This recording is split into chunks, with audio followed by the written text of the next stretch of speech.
All right, everybody. Welcome back to the PRPL Podcast. This is your host, Austin Eisert. Hope you're doing well out there today. Joining me, as always, in the booth today, my fellow co-hosts, Griffin and Mike Fletcher. The Sad Sacks are back. This time, reviewing Martin Scorsese's 2013 debaucherous, biographical, dark comedy crime film, The Wolf of Wall Street, starring Leonardo DiCaprio, Margot Robbie, Jonah Hill, and many more. Join us as we discuss our favorite scenes, characters, themes, and things, and answer the eternal question, is this movie better with Nicolas Cage? Fellas, welcome to the booth. How we doing today? Wow. Hey, guys, that was not a pre-recording, by the way. Good stuff, Oz. I like that. I'm doing great. You know where I'm at. I'm here here in Vegas still got my view of the Sahara, and all the bright lights. Feeling good, man. I think this movie, pure excess. We all know that, but Sure. It's going to be a great one to talk about. So I'm ready to jump on in. Yes, sir. Guys, this is so much fun. You know, we got 3 hours of Leonardo DiCaprio. Who couldn't like Wolf of Wall Street? I mean, this movie has it all. I don't see how, but you know, we can come on, open that. Your mind a little bit. I think you know how. I've got a lot of ideas. Then apparently, they don't like the most beautiful woman in the world. Apparently, and they don't like one of the greatest actors to strap them on. But this one, guys, and this is based off of a true story. I've read a lot about this cat, Jordan Belfort. He says there's so many things that were not even in this movie. He goes, you wouldn't have believed it. He talked about in Vegas just how crazy they spent over $1 million in a weekend. Crazy stuff. He says basically we about burned the place down. So I mean, it is, as Griffin said, excess. It's excess upon excess. When was this based in? This is the 80s, right, Austin? No, actually. It begins in the 80s, but most of the events that take place occurred in the 90s, early 90s. Okay. I was saying the 80s was always excess. He was on Wall Street. He was on Wall Street in 87 at the very beginning of the movie. Yeah. 22 years old. And then things got going at Stratton Oakmont. I think he founded it in 89, and then everything kind of blew up throughout the beginning of the 90s there. But this is your pick, Griffin. Give us a little insight so as to why you picked this one and, your association with this movie. Yeah, of course. And I apologize, I don't have it right in front of me. Is this movie 2015? Oh, 13. Yeah. December I was about to say, it was 2013 is when it comes out. It was either in my head 2013 or 2016. I know that this movie was just popping when it came out. Everyone wanted to see it. Everyone had to see it. And when you did see it, it blew you away. You were like, oh my gosh, that was awesome. And not just because it's a nonstop party and there are naked chicks running around for half the movie. It's funny. It's exciting. It's insane. It goes off the walls, like we like to say. Mm-hmm. I mean, I just remember everyone was talking about this movie.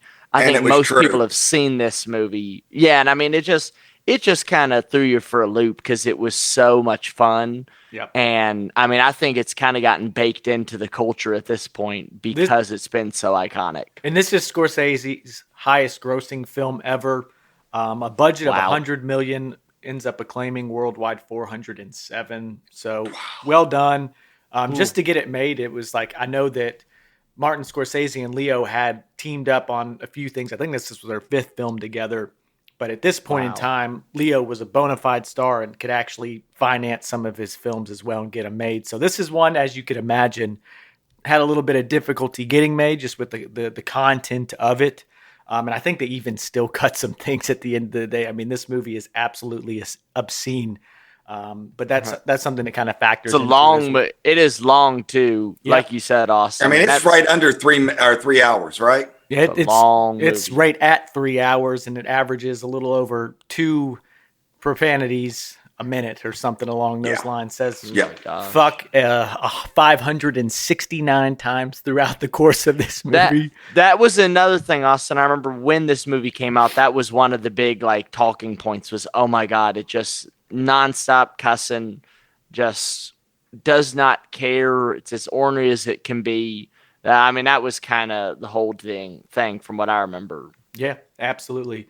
So let me hop into here. We'll do our little log line. So this is, as we mentioned, a true story based on the true story of Jordan Belfort from his rise to a wealthy stockbroker living the high life to his fall involving crime, corruption in the federal government. And that's something I think we, absolutely do need to mention, not to be an asshole or a little bitch boy, but there are some things that people were critical of. And what I was getting at, Mike, is that this movie does nothing to kind of highlight the victims of these crimes and how terrible. Oh, yeah.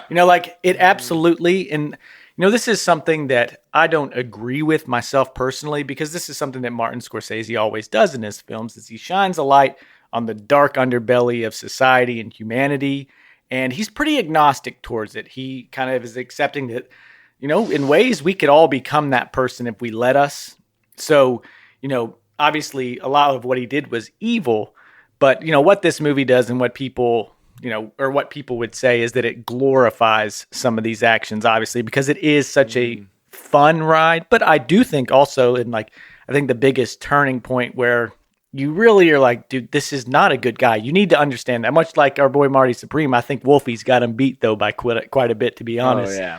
But is that the scene, of course, when he has the falling out with his wife that really goes bad and ends up hitting her. It's like that is when it's really showing you that this guy is not to be, put on a pedestal by any means. These are pretty terrible acts he's doing, even though it doesn't highlight. I don't think it fits in the film to really spend time with the victims that much. Maybe you can get on the ending scene, kind of showing him in maybe a positive light turning around. But I think that's also like a part of what Scorsese is saying is there is, as despicable as the guy is, there's some moral ambiguity to this.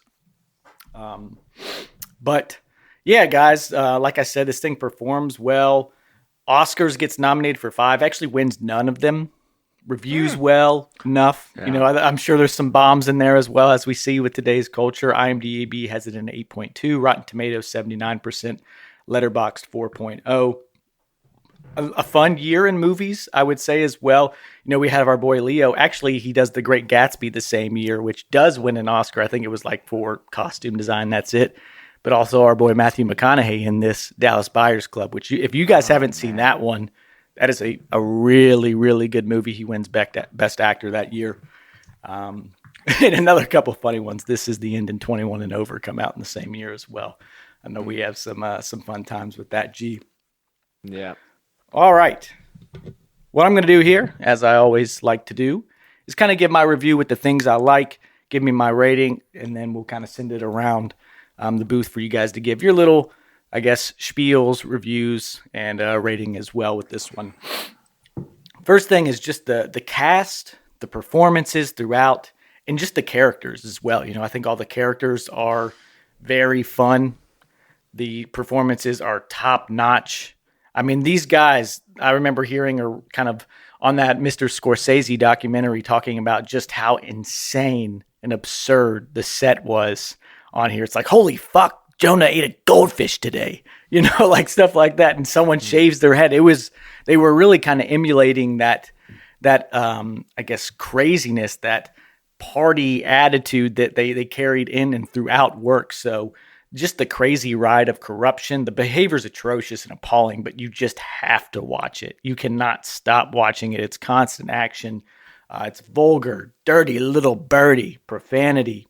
And then just also the music in it, and all of Scorsese's stylistic choices that he has in all his films that you enjoy, like the narration. I always enjoy that bit kind of from your main, let's call him I don't know if we call him an antagonist in this, but I'd say probably so. But I already said kind of the things that, not that I personally don't like, but I can see how people would interpret this in a negative way and not really what it was going for, because it is such a fun, wild ride. And a lot of what, society has told us for a long time is, like money, sex, drugs, that's, it was very popular with the fraternity culture. Let's put it that way. And I firsthand saw its influence on that and how it was taken at times. People love this movie, and it's a great movie. I give it a 4.5 out of 5. So like, it is an awesome movie. I love it. I'm not going to hold that against it, because I think us as, society need to, understand that's not what it's going for. And maybe it doesn't accomplish it. And people want you to be more responsible with your art. And that shit never really sticks with me. So 4.5 out of 5, I'll send it your guys' way. Nice. Well, first off, you're making a great point. It's funny. Again, here in Vegas, been working with Link Belt here. And oh yeah, you're right there. You're in the underbelly yourself. I know. I was thinking that. I thought that was kind of funny, but I told my buddy, I said, "Oh my gosh, I want to watch The Wolf of Wall Street for my podcast." I was like, "We got to do it." I was like, "That's awesome. That'll be fun." Kid looks right at me and says, "Dude, I love The Wolf of Wall Street. I would love to watch it with you." And I was like, "Oh my gosh, let's do it." So we watched the dang movie off we streamed it off Netflix and watched the dang movie. It was a lot of fun. But, in some of those scenes where Jordan's really falling apart, or when the dudes would do something stupid, when our one boy gets arrested because damn Donnie wants to be a jerk off in that parking lot. And I'm going, oh my gosh, poor cat. He's looking at me. He goes, "Dude, all of these guys are horrible people." Yeah. Like, I don't care. He's like, "I literally don't care at all what happens to these guys. They're awful people." Mm-hmm. And I'm like, God, like, you're so right. But in my head, they make they make Leo out, they make Jordan out to be like, I don't want to say Robin Hood. You like the guy. Right. Yeah, you like him. So it's like, oh shit, you're totally right. But I freaking like the guy because it's so much fun. I mean, I agree with you too, Austin. I think some of the stylistic decisions were awesome. Like when it would kind of change tone real suddenly, and all of a sudden you're like hearing from different characters. Like when he's talking with Aunt Emma on that park bench, and next thing you know, you hear her thoughts. Yeah. You hear his thoughts and how they're interacting. I love all the slow-mo. I love how when he takes his car, what's that car he screws up that? Lamborghini. When he screws up the Lambo, and like they fool you into thinking he made it and everything was cool. I remember the first time I watched the movie, I was like, I can't believe that. Then all of a sudden, it's totally reality smashed to bits, and reality hits. And it shows also like how he's driving, because like I drove as slow as I possibly could. Oh yeah, and you see people honking at him. They show him drive the next, like, get out of the way, fucking asshole. He's like flying down the road. So stupid. But no, I mean, I think that there are some amazing choices in that way, and it's just so exciting. The whole movie just, it's like an adrenaline rush, this movie. That's a great way to put it. Yeah, I eat it up. They do some good things to show his apathy throughout as well. Like where he's talking, he's like, "Oh, I felt horrible about it. We divorced 3 days later and Amy moved in." Like, oh, 3 years later, he blew his brains out. Anyways, getting back. Oh, I thought he was kind of like Mozart. I don't know why I thought that. When he's talking about the guy who has the massive heart attack at 35, Brad. So funny. What'd you give it out of 5 stars? Gosh, man. Yeah, I would give this movie a solid 5. Woo! I think that perfect. I mean, this is one of the thing is though, this is one of these movies where the first time you watch it, you're like, that's a phenomenal movie. As you keep watching it, you're like, that is a phenomenal movie. It's like every single time you watch it, it just kicks you right in the ass. And that to me denotes a 5 out of 5 movie. So I would give it that. Another really cool thing, kind of just having that first person, I guess it's not a first person, but when he's speaking directly to the camera, some of the fourth wall breaks, great. I think those are really fun and exciting. And again, like the style of this movie just keeps you on your toes throughout. And you don't question any of it because it's working so well. Yeah. Mikey. Guys, as I said, my opening remark is, who couldn't like this? I guess if you were one that got burnt on this, you wouldn't like it either. Or these people's kids. Yeah, I mean, again, things were a lot different. You couldn't go on Robinhood and just order stock. You couldn't go on to all these other platforms and order stock. So it was a much different world where you had to go through an investor. And you were basing it off of their expertise, which is, again, Martin Scorsese had a way of, and he does it in Goodfellas. He does it in Casino, where you go, oh man, I just love these guys. These, when you start really caring for these characters and you get to the point where you're like, oh my gosh, oh, he's doing something wrong. Oh, he's going to get hurt. And just like Griffin said with his buddy, is that you go, well, shit, he's a horrible person. He deserves everything he's getting. You get so wrapped up in liking the guy and thinking, oh, it's so fun and cool what he's doing. You lose reality in that this guy's a complete asshole. Okay. So, you got to keep that in mind. But again, this movie has it all. We've got Martin Scorsese, one of his best jobs, if not the best. And it's based off a true story. Leonardo DiCaprio. I mean, I don't know if there's a better movie than this one for him. I loved him. I thought he was just, I love the cities. I'm not going. I'm not leaving. You're like, man, I can't tell you how many times I've said that. Jonah Hill. Okay, guys, let's Jonah Hill with buck teeth. Tell me what. Waspy. Yeah, say that again, Austin. I said phosphorescent. Phosphorescent. Guess what? That guy actually did marry his cousin. That was real. Yeah, I mean, a lot of that stuff. I don't even listen to it. What, am I gonna let someone else fuck my cousin? No. I mean, it's so weird. That's the thought process. Yeah. And the elephant in the room, guys, is I'll be the one to do it. I mean, Margot Robbie is so gorgeous on scene. Her career exploded after this movie. Is it kind of fair to say, guys, that this was her like coming out party? Because I feel like the whole world stopped. The whole world stopped. You're like, oh my God, who is this woman? Griffin, and that's when you knew she was huge. Maybe this shines a light on us as society as well, but it is absolutely because of the sexualization of her throughout this. She is just, as Mike's getting at, something to see. I will say Mike's that Minx. Mike's Minx. I was saying before this, Griff, that that opening scene when Leo says, "Yeah, that was her sucking my dick in the car. So put your dick away." He was speaking directly to Mike watching it. he's like Donnie at the party on the ludes, Oh, she's so hot, Donnie. Guys, Donnie? Have you all seen pictures of of the real Naomi? Nadine, I think is her name, something like that. Whatever. Yeah. I mean, her name was Naomi in the movie. Yeah, I think it is like that. She's a knockout. So good for him. Duchess. The Duchess. And I mean, Jordan Belfort, have you seen the real? He wasn't faithful to her for one day, though. He wasn't a Leonardo DiCaprio, by the way. And, who doesn't like it? The opening scene, they're throwing little people at a target. I mean, that was off the rails. What about the whole conversation? They're like garden gnomes. They're top heavy. Yeah. They're meant to be thrown like darts. Hey, the wires get crossed. Don't look them in the eyes, guys. Look at the chin.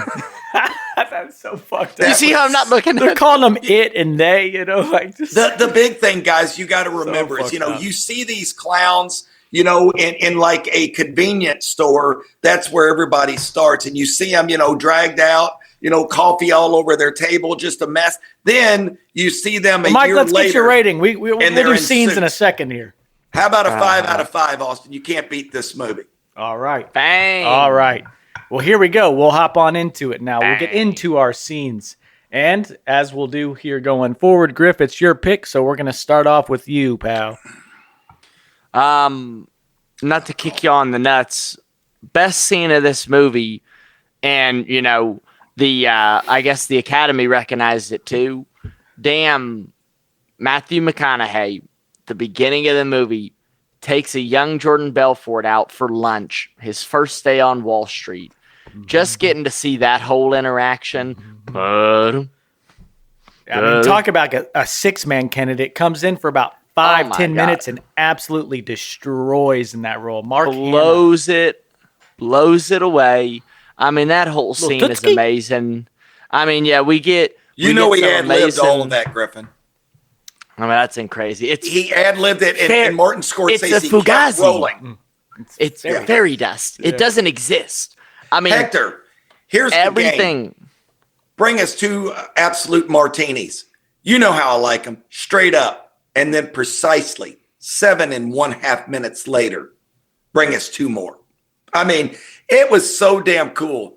You know, it is awesome. I had a buddy do that in Chicago. I think you guys could probably guess who he is. I'm not going to dox him here, but said that with some espresso martinis. And about an hour later, I was walking him home because he was crying. He couldn't get into the next bar. So Yeah. he tried to pull the wolfie or the martini. One of us passes the F out. You know, I mean, that, gosh. My favorite line is, those are rookie numbers. You got to those babies up. Hey, you jerk off, man? How many times? I mean, that whole 3 times that a week. whole bit. That whole bit is just fantastic. I mean, I just love some of the scenes where you're getting the excess. I mean, the scene where he is apparently going to leave Stratton Oakmont. He's stepping down. It's a solemn tone. We haven't seen that the whole movie. All of a sudden, he juices himself up. Like you said, Dad. I mean, the iconic line is, "I'm not fucking leaving." And then everyone just bursts into this huge excitement, pandemonium. This, it's whispery crazy. voice throughout the whole speech. And, you know, before that, he's about to take his plea deal, you know? Like he's almost there. Mm-hmm. I mean, but that is just so awesome. He's running through the crowd, and some of those faces he's hitting his head with the mic, and you see his face and his eyes all lit up, and you're like, God, this guy's a fucking maniac. But you love it. You're like, God. I mean, and like you said, Austin, I mean, you cannot talk about this movie without mentioning how just superb Leo's performance is. Mm-hmm. He did not win an Oscar for this movie. I mean, dude, let's be honest. He won it for The Revenant. I think that you could argue he should have won it for The Wolf. I mean, we see this many times over where they, you know, when you look in hindsight, a lot of times they give it to the wrong person. And someone like Leo, who has such a distinguished career, Martin Scorsese waited forever to get his first director Oscar, and he got it for The Departed, which people say is not even close to his best movie. I mean, we love The Departed. We love the fucking Departed. Oh, we did. Yeah. But plug. That happens pretty constantly. Yeah, check that one out if you haven't yet. The Revenant, I really didn't like that movie that much. It's a brilliant performance, but it's not my favorite movie. He does get nominated for this. It's just tough because, like I said, Matthew McConaughey wins it for Dallas Buyers Club, and that movie is really damn good if you haven't seen it yet. Also in that scene, we got Rob Reiner, rest in peace, Mad Max. Yep. He gets on the mic. What is this? Like a jungle? He says some kind of saying. He's just a hilarious bit throughout it. And that's where I come back to just great. The performances all around this thing really continue to push it forward as well. You like every character just about, you know? They're just great performances. Scene, the lemons scene. I mean, who can forget the first time you see, you know, I found a new stage, the cerebral palsy stage. I mean, that is so wrong, but it's so freaking funny. I mean, I'm sorry. It's hilarious. We get a lot of his What's Eating Gilbert Grape character in that he's hacked, like the facial expressions. He's moving around just on the ground, rolling, kicking up his door. It's insane. And then you see the steps Donnie. Are just much bigger than what they actually are when you see it through his vision. Jonah Hill, man, back at his place, them fighting over that phone. I mean, and again, him having to hit the damn ham out of his gullet. Insane. I mean, that was just an amazing scene for both of them. Leo snorting that Coke just to get his Popeye strength to go up. I mean, that's a nice stylistic choice there too, you know, showing that old cartoon. Yes. That's great. How funny, man. And you know, you got to give Jonah Hill his flowers too, because they pulled that scene off together. Mm-hmm. And wow, what wonderful performances from them both. Absolutely. Great picks, G. Great picks. Mike, let's send it your way, pal. Guys, I've got several, so I'm going to blast through these, okay? Donnie meets Jordan at a diner. Outside, you see Jordan's convertible Jaguar. What do you do, bro? I'm a stockbroker. Do you make a lot of money? I do all right. How much do you make? I made about $70,000 this month. And he looks disappointed. You got to see his face. You what? Well, actually, I made 72 grand. Hey, I'll tell you what. If you show me a check for 72 grand, I'll quit my job right now. The next scene you see him and work for you. And the next scene you see him on the phone telling his boss, hey, I quit. And you're going, oh my God. And he actually did it. And he actually did it. And then next thing you know, then you see them doing crack cocaine. I mean, it's off the charts. I got something. You got to come around back with me. Yeah. Smoke some fucking crack. Oh, God. You know what? I mean, and tigers and bears. The scene with Donnie on Ludes and he's seeing Naomi. And then next thing you know, you see him with his little rope hanging out and he's slapping his dog. I mean, and his wife. At least let him finish. I'm telling you guys, I had to put it on pause. I was laughing so damn hard. I had tears pouring out of my eyes. It's so wrong. And I can't do it justice, but it was so damn fun. Well, that's the introduction to Ludes as well. He's like, Ludes. And he gives you the whole kind of spiel about what they were. And then you see him starting to take effect. And once again, that slow motion, walking up, slaps his shoe on the pool table. Women's shows. Steve. Madden. Women's shows. How about 26,000 EJ Entertainment? It is a prostitution ring. The hour. No Bush? Then Donnie says the IRS allows for TNA. What? You mean TNE? You said TNA. And they go back and forth. What kind of prostitutes take credit cards? This is Mad Max talking. Love it. Donnie, they're carrying him out and he's going. Donnie says, rich ones. And Mad Max is trying to get him. That's the thing. The appetizers do cure cancer. The Duchess of Bay Ridge. Are you married? Are you married? No, she says, you're married, aren't you? Yes. Yeah. But married people can have friends. And she looks at him with that look. Jesus. Oh, my God. We're not going to be friends. And you're going, it's just like, oh, my God. And then she Austin Powers them. A lot of vaginas penthouse. Shuts those doors where you can see the silhouette. Is it? Whoa. Your smile. It's with a heavy heart that the day is here. This is Ellis Island, people. This is the land of opportunity. Kimmy over here. Kimmy came to me and she needed $5,000 to be able to put her kid through school. She didn't have enough money to pay for his education. What did I do, Kimmy? You wrote me a check for $25,000. Tell him. It is because I believed in you, Kimmy, and all of you guys I believed in. I love all of yous, all to the bottom of my heart. The deal is I'm about to sign bars. He'll do the whole movie, isn't he? Yeah, he is. It is me taking no for an answer. So you know what? I'm not leaving. I'm not leaving. I'm not fucking leaving. The show goes on. Let's get this. They're gonna need a wrecking ball to get me out of here. Yeah, that's awesome. There's nothing better than that scene. My wife has sent that to me when we get in an argument about something, and I'll say, I'm not gonna do it. I'm not, and she'll send it to me, and it always kind of cools thing off between us, because when I see that, I'm like, gosh, maybe I do look that crazy when I'm going, with these arguments. But when he says I'm not leaving, and then he says, I'm not fucking leaving. It's great, man. Austin, I'm sorry, dude. I probably went over my time, but this movie is too good. There's so many things. I left you several of them. I don't know about that. I think they've been if you'd like, I can give you the rest of them. Well, let me hop in here. I'll give you some. I mean, hell, I'm gonna have to search through them here, because my favorite one is absolutely the lemon scene. That is hilarious shit, man. Cracks me up. Donnie is funny as fucking. As as I mentioned, the Popeye spinach scene when he gets his cocaine at the end, starts beating on his chest. That's great. I think the intro is awesome. I always like a nice little tone-setting intro scene.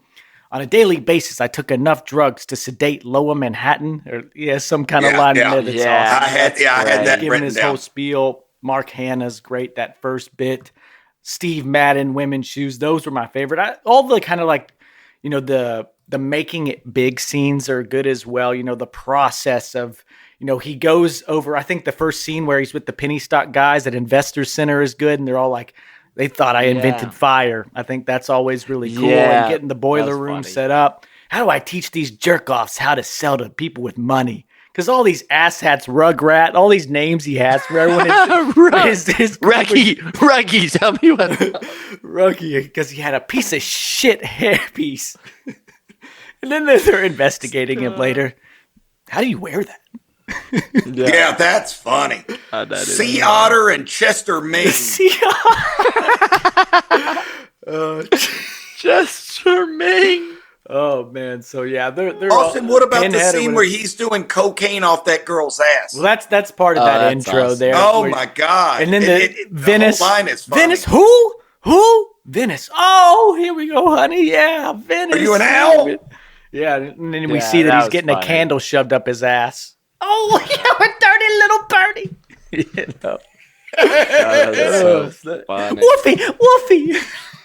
So, man, I think that's all I'm gonna say for now. I mean, those are pretty much the ones, man. The lemons are great. The Steve Madden Women's Shoes, and the beginning were the ones that really stuck out to me. Smokestack Lightning through that kind of getting large. That was just so exciting. That song is. I mean, how old is that song, Austin? And it still rocks. I mean, that's how it tends golly. to be, right? I think you could put that on now on the radio, and it would be a top 10 song. 56. I mean, it's just gosh, it kicks ass. Yeah. So we'll move on into our characters here. Once again, Griff, we're going to send it your way. I'm sorry, I feel like an asshole. I'm just taking all the thunder. It's your pick, it's man. Jordan. It's your pick, dude. Jordan. There he is. I'll be stacking, how was he say? I'll be stacking penny stocks at Jordan Belfort. Flipping these birds. I mean, that. Sipping on some So, dude, Leo every single time. I mean, and you see some amazing performances. Like you said, Austin, Jonah Hill as Donnie Azov. I mean, that dude's a freaking hoot, man. But it's Jordan Belfort. It's Leo every single time. And it's just because he is so amazing in that role. And I mean, I'll give it up to Margot too. I think she does a phenomenal job with the Duchess as Naomi, but I mean, it is Leo every single time. This is his movie, and his performance, it toes that line between just genius and crazed madman in the best way possible. And, like you said, Oz, he's a very, very flawed, an incredibly flawed protagonist, if you want to say it that way, but you still really like the guy just because he's such a BA. And, I mean, even when he's getting... It's what got him there. It's the salesman archetype. The guy that's just magnetic. Even when, he's got that one guy on the boat with him, on his yacht, and, he's talking to him, all of a sudden, things kind of take a turn when the guy starts accusing him of bribing him, and he says, I think you guys need to get the fuck off my boat. And he starts throwing the lobsters at him like, hey, you fucking cheapos, you can't even afford this shit, and he's just yapping with them. Go home to your ugly wives, you cheap pricks. Yeah. And another scene that we missed that is absolutely incredible is when you see that guy going home on the subway at the end after he nabs him, and you see that kind of look on his face like, holy shit, I've been working so hard to get this guy. He just got 3 years, and apparently didn't even mind him. And here I am on this fucking subway. Look, I'm the jerk off like he said I am. That's all I am. I'm a fucking jerk off. You know who his cellmate was in real life? It's Tommy Chong. My buddy knew that. His cellmate was Tommy Chong, and that's the guy who got him to write the memoir. Because that's so incredible. I didn't know that. That's amazing. Not a bad guy to be paired with, huh? No, but that's a great scene too. I did want to mention that because, I think that's a big one because you never get that look back, but then all of a sudden you're looking in the guy's eyes and you can tell he's like, holy shit, I am a jerk off. So it was just so funny, man. But yeah, no, it's Jordan What Belfort is that all for a the way. message too? It's like, oh God, that's kind of what he's saying. Yeah, it's true. Yeah, it's good. true. And maybe you're right, Austin. Arrow. Maybe it does kind of glorify the excess. I think you would say that it does glorify it, but I don't know if it's awful, but I don't know if this movie would have as wide of an appeal if it weren't, it would just kind get of too balls to the wall fun. It gets so pussy if it started doing stuff. So it's entertainment. Like, I mean, it's ugly, and the ugly mess is something you like to watch. I mean, it's a story as old as time, and that's just kind of what it is. Everybody loves a train wreck, guys, and that's what that's what it's about. Another scene like you're mentioning, Austin, where you just see him being a real asshole is when he's like, yeah, my Aunt Emma died. Oh my God, it's so awful. Now tell me, what does that mean for my account with her name on it? Yeah. Can you tell me what that means? With old Jean-Jacques Sorel. Yeah, and he's like, oh my God, I lost all this money. That's all he's thinking about. It's so It just how he hammed that up. We can get through there, can't we, Ted? Captain Ted, that fucking sad sack. He had to take him right through the wall.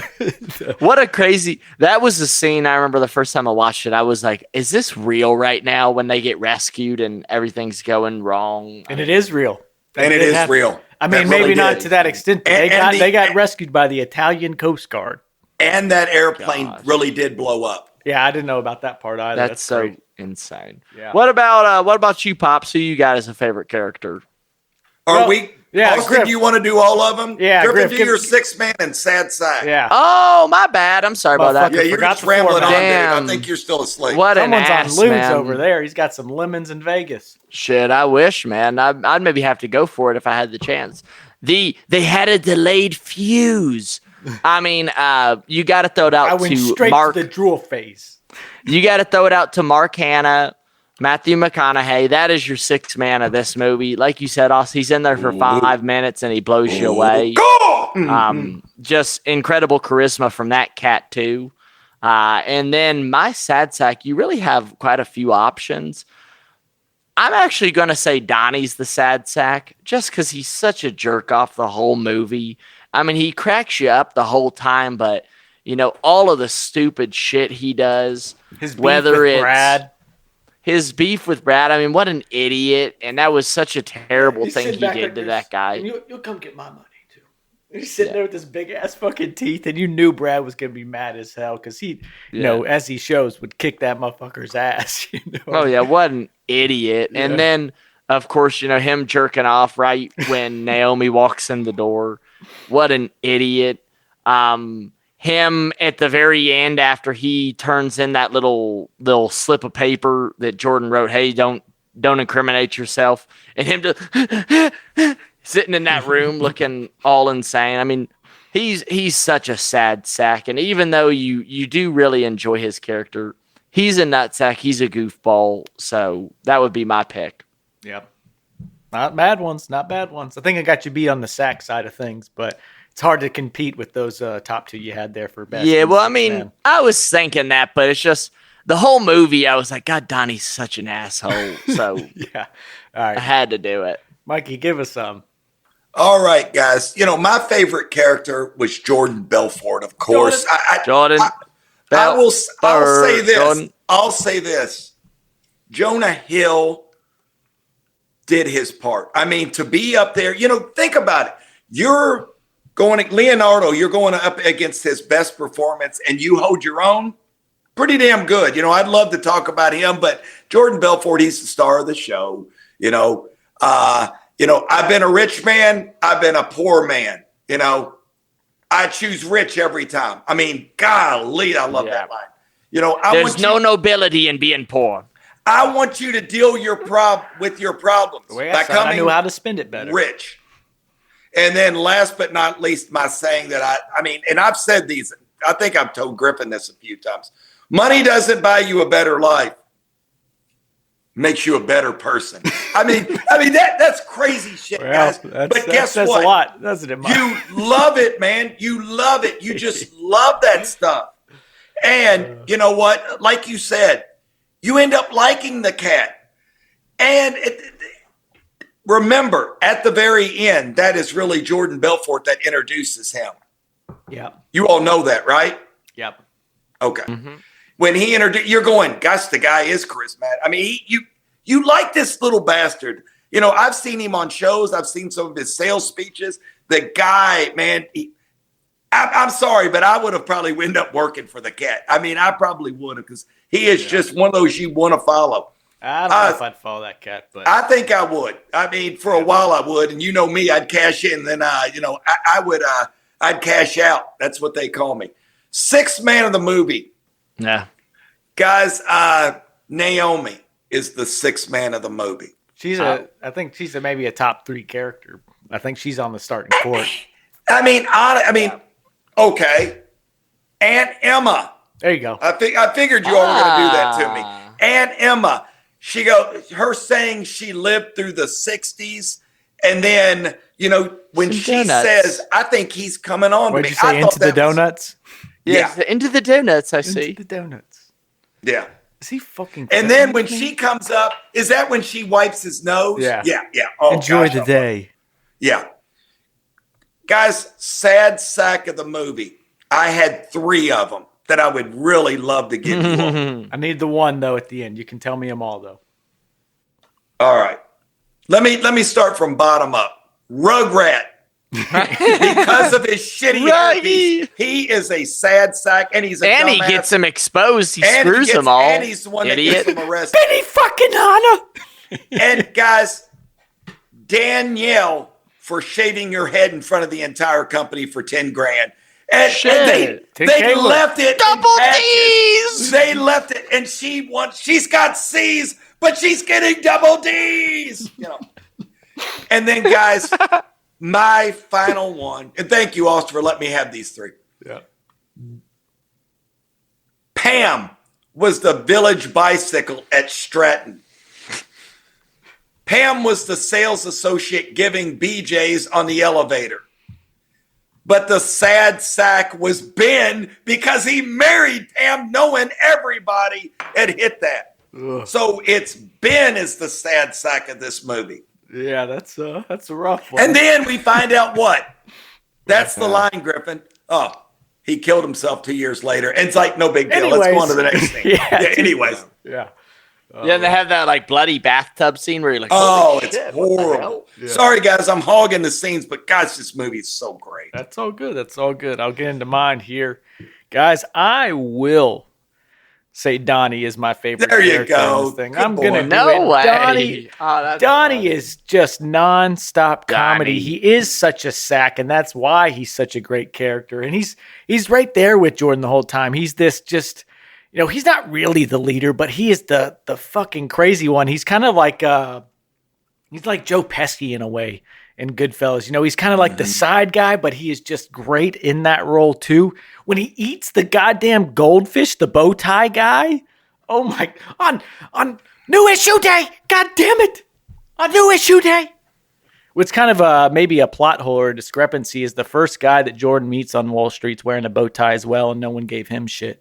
So maybe that's where that guy was such a jerk off, though. Yeah. And Mark Hanna's like, "Fuck you, dude." Yeah, exactly. This is what happens to your pets on IPO day. And that actually happened too. This motherfucker actually ate a goddamn goldfish. He said, "If you don't get your sales up, I'm gonna eat your goldfish." He ate his goddamn goldfish. My sixth man, Mark Hanna's a great pick, but I'm gonna give it to old Rob Reiner. Rest in peace, Mad Max. I love him. He's hilarious. Great. He was phenomenal. Yeah, you know, Jordan, I was born too early, you know? No, Bush. Wow. Just his dialect and his delivery. I don't mind it. I don't mind Bush. Yeah, he's great. And the line at the end, you're like, what kind of prostitute takes credit cards? You know, he's just rich funny. Ones. The equalizer. Righto, Cheerio. When he picks up the phone. That was funny. Yeah, Mad Max is a great guy for it. My sad sack. You guys mentioned Rugrat, Captain Ted's a sad sack. How about Nicholas the Butler as a sad sack? They fucking go Yakuza on him and about throw him over the goddamn railing. He gets punched right in his fucking nose. They went all crazy. I had to call the cops just to get him to that. I had to pay the cops like $1,000 each. Yeah. And then they kicked his ass. Chester Ming kicked his ass. Hey, and he punched him really fucking hard. Yeah, Chester Ming did work him up. That whole conversation. You know, Rudy. You've been over at Lollipops. Oh, yeah. The Lollipop Club. Rudy. What are you saying, man? Like, I get drunk. I like to dance. What are you saying, man? Gosh, that's great. Steve Madden's a bit of a sack in this thing, too. Yeah. But number one has got to be Bowtie Guy. It's Bowtie Guy, right? Yeah. And we know that actor, too. You see him in other things. He's in all those commercials. Too. He's been in commercials.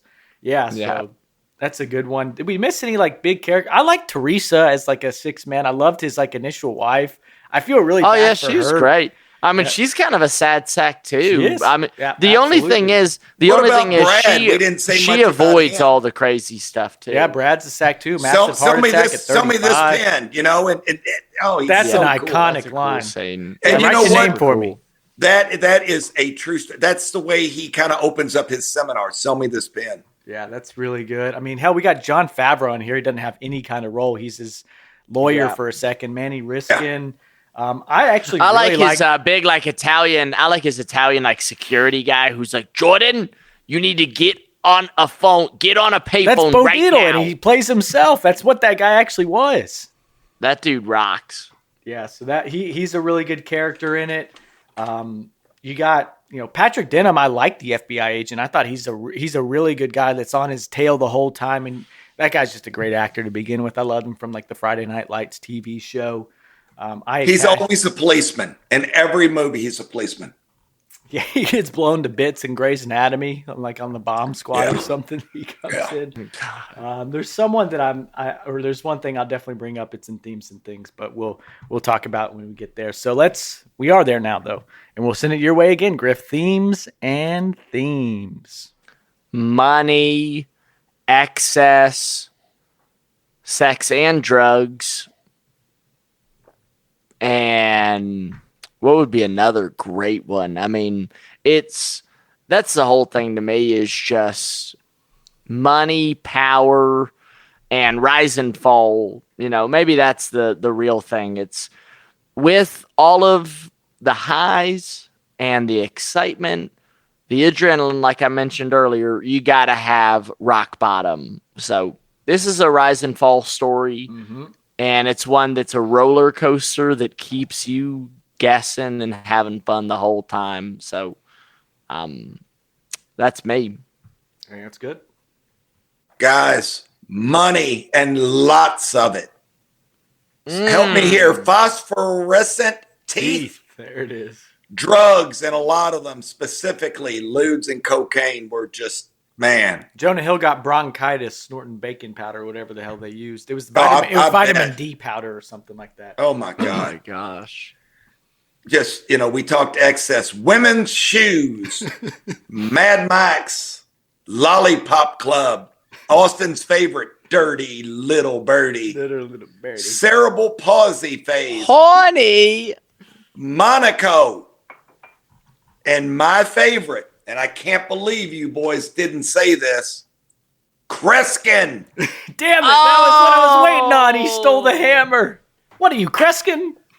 Kreskin. God, when I heard that, I went, I hope those two assholes heard that in the movie. I have. So I've been telling you all that forever. Kreskin, baby. What are you, Kreskin? Do I smell a deal on the table? Oh, what are you, Kreskin? That was great. Yeah, that's really good. On my side of things, I got just quaaludes, drugs, debauchery, profanity, obscenity, 569 times. How about ego, toxic masculinity? My father would womanize, he would drink. Yeah. Salesman, corruption, fraud, Benny fucking Hanna. Kreskin. That one. Good for you, Oz. I'll never go to a Benny Hanna. even if it's for a birthday. Fucking Hanna. Smokestack lightning, soundtrack, Yes. Scorsese, polarizing, controversial, and bad wigs. Real bad wigs. Bad wigs. Our last one, guys. Here it is. Is The Wolf of Wall Street better with Nicolas Cage? Griffin. Oh my God. I mean, man, how could it not be? This movie, it's a 5 out of... I mean, let's be real. This movie's a 5 out of 5 for me, and that is but it'd be better with Nick Cage. It's so amazing. It'd be better with Nick Cage. There's no doubt about it. And I mean, I don't know. It's funny because you could almost see him in any of these roles. We love Leo. Yeah. We love Jonah Hill. Mm-hmm.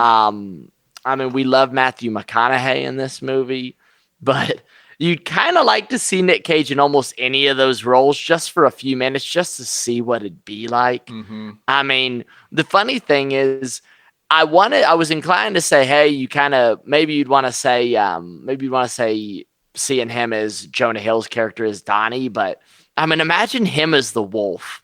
What would that be like? I mean, I think you would lose. I do think you'd lose some of the just, Leo's a really great looking guy, so it makes sense how he had this huge meteoric rise.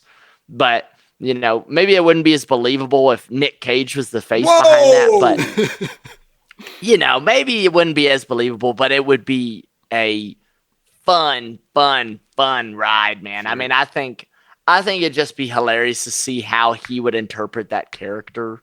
I mean, and two, I think that he could be Matthew McConaughey's character, Mark Hanna, at the very beginning, kind of the, let me take you under my wing. You could see him being such a jerk off, ordering those absolute martinis. I mean, he could be a real jerk off doing that, but you would love it. You'd think it was hilarious. Hell, the waiter loved him too. I'm sure he's getting a fine tip. Hell yeah. Well, he handed him money right off the bat. Yeah. So, yeah. I mean, yeah, it's hard because I'm trying to. The problem is, you could imagine him as one of the associates that, you know, kind of rise up, but none of those other guys, aside from Donnie, had a big enough role in this movie to really, really, really justify that. I mean, if you want a hilarious option, maybe he could be Jean. Is it Lacure? Or what's his? Jean-Jacques Chauvel or something like that. Chauvel, yeah. I mean, it could be hilarious to hear him put on a Swiss accent and that just guy's be a great. real idiot. I love that guy. He was really good. He's almost like hell, we could have Damian Cockburn in that role. That same Yeah, actor. he could do it. That's so funny. But I mean, long story short, this movie would be better with Nick Cage. In terms of the perfect character, it's escaping me just a little bit because I think there are quite a few options. Yeah. Well, Griffin, I think you described it real well because I'll be honest with you. I struggled with this one because let's face it. How did you and I rate this movie? 5 out of 5. I mean, it was great. I thought Jonah Hill, I'll say it. I'll say it again. I mean, I always think Nick Cage would make a movie better. Matthew McConaughey was phenomenal. Leonardo DiCaprio, he cannot take that role from DiCaprio all the way. Although it would be interesting to see him in that role. He would be an absolute lunatic. And by the way, if memory serves me right, I think at one time Nick Cage was one of the sexiest men on the planet. One of those, he was sexiest man of the year. Baby. I think he is. So that's bullshit. You need to take that back. Nick might be watching this right now and want to come and kick your ass. Back. Hey, I will say this. I think if you had Nick Cage as Jordan Belfort, and some of those scenes where he's hitting the mic on his head, you'd see some blood coming down his face. He'd be like hitting it so damn hard. I mean, he'd crack his damn skull halfway. When he says that line, you off, Steve Madden. Yeah, I'm not leaving would be epic with him. Guys, if you pin me down, I'm going to say he's Mark Hanna. Because I would love to see, although I think McConaughey, it was great performance. I would love to see him I would love to see that. I just would love to see Nick Cage in that character because he would have been off the charts.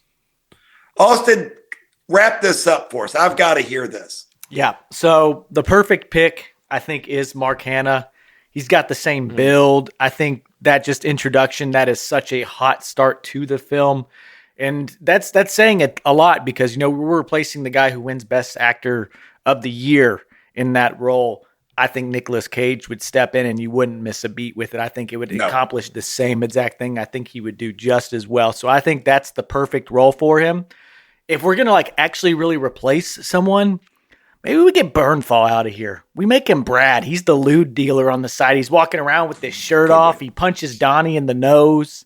I think Bernthal's probably the character. At some point, he gets out of prison and he's got all that ass on him. They're throwing money on him. I think he's Bernthal. I think he's Brad. I think that's another really good pick for Nicolas Cage there. Fellas, there it went. There it goes. Cage. How we feeling?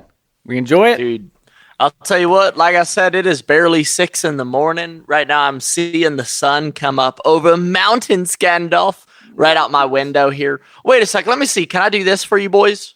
I'm going to give you all a taste. Go for it. Let's see what we can get. Whoa, smokestack. It's kind of like that scene when he's walking out of his bachelor party, walking up to the window. Yeah. Yep. Y'all see those mountains out there? Grabs him some tit on the way to the window. I was going to say, what did he do? Oh, yeah, he does. He takes the blanket off and pulls it out. He really did, man. But, no, I'm energized despite these circumstances because this movie's so great. I really, really wanted us to review this one, and I think per typical, we knocked it right out the park, boys. Damn right. One big scene we missed was the tease scene. You're going to see mommy in a lot of short skirts, and I threw out all my underwear. You seen Bear's Eye? Yeah. That's a great scene. They're funny. That's an iconic scene, yeah. For sure. And mommy's not going to wear panties anymore either. and Leonardo DiCaprio's he's on the ground like a little boy. Like, yeah. Oh my God. He's so great, man. Golly, he freaking knocks it out of the park. No doubt. Soundtrack, awesome. Again, I keep talking about Margot Robbie. There's a song out there, guys. We'll make an old man wish for younger days. She's just, oh my God. She is just, there's a reason that woman is one of the most beautiful women in the world. That when she pops out of that door and sitting there nude, whoa, beautiful woman. So but booty naked. I'll say this, if that didn't give the movie any gas, as soon as that happened, it's like, oh wow, this is going to be incredible movie. So, and her accent and just the flirty, cute way. What do you say? Her pussy was like heroin to me. Yeah. Oh my God, it was crazy. I lasted all of 11 seconds. We had all the same interests too, and next thing you see, snorting coke off her tits. That's their interests, I guess. Golly, great one, Griffin. Loved it. Well, what's coming up next? Is it your pick, Dad? It's my pick. Yeah. It's Big A. What we got? We got Wayne's World. Party on. Excellent. Fine. Okay. I love that. So we got Wayne's World coming next. Got to get Mike Myers back on this podcast. Love that. Mike Myers, baby. Love that guy, man. He's a guy that I've kind of toyed around with in my mind, adding him to the Nicolas Cage category because I think that would be kind of fun too. Maybe in the Nicolas Cage movies, we ask, would Mike Myers be better in this movie?